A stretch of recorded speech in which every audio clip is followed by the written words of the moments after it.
In 1943, on this spot in what had been the Warsaw Ghetto, stood a crematorium. It was part of a concentration camp called KL Warschau, set up here after the Warsaw Ghetto uprising. Inmates of various backgrounds were put to work destroying what was left of the ghetto. Some 20,000 died.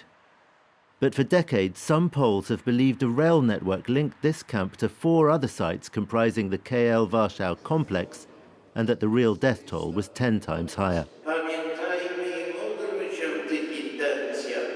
Every month, this church holds a mass in honor of those who were allegedly killed. It's also a chance for adherents of the theory to rail against those who say it is not true.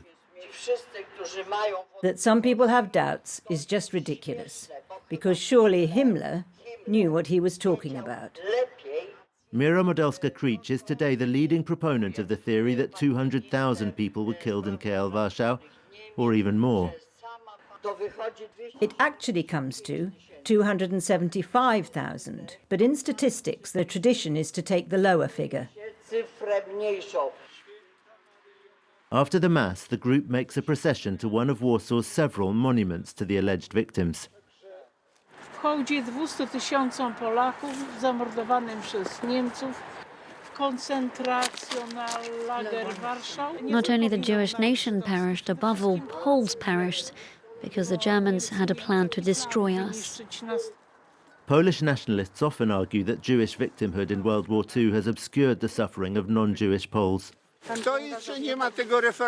KL Warschau story feeds their sense of injustice. This is the document that offers the best proof that there was a gas chamber over there, where the Nazis gassed a huge number of Poles. It's alleged the gas chamber was in this tunnel. And of course, gas to this chamber has been brought from Auschwitz. Andrei, though, is not happy. The evidence that there was a gas chamber here has been painted over.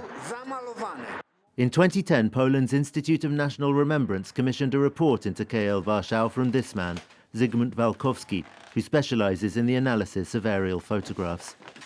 He spent 7 years looking at hundreds of pictures of Warsaw taken by the Luftwaffe, though it was obvious from the beginning that something was fishy. There's no sign of any constructions here.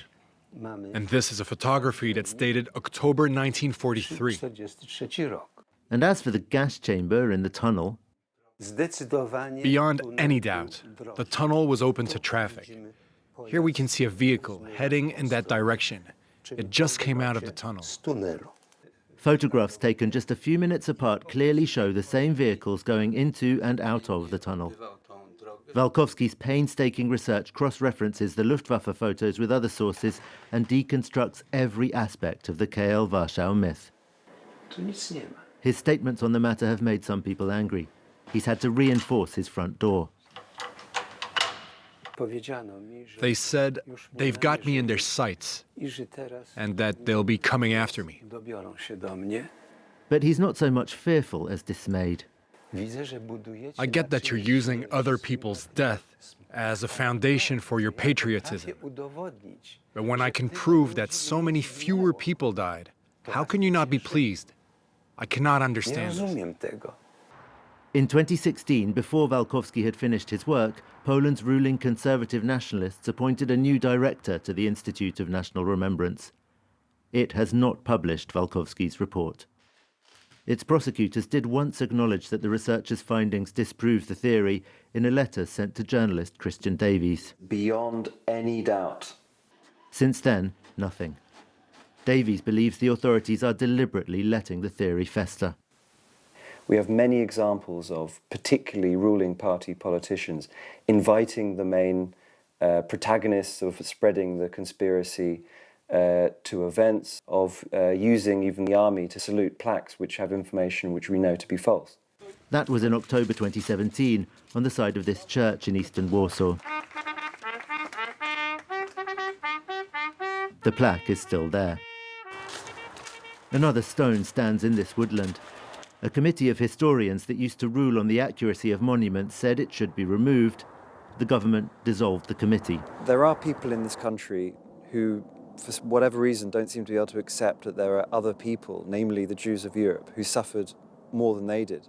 Hundreds of thousands of people were killed in this city. And it's an insult that somehow this wasn't enough. On the 11th of November, Poland's National Day, Mira Modelska-Krich joined tens of thousands of others in the annual March of Independence, organised by nationalist groups. Among the flares and flags, some marchers carried banners in memory of the purported 200,000 additional victims of KL Warschau, perhaps unaware of the convincing evidence that this huge death toll is a myth.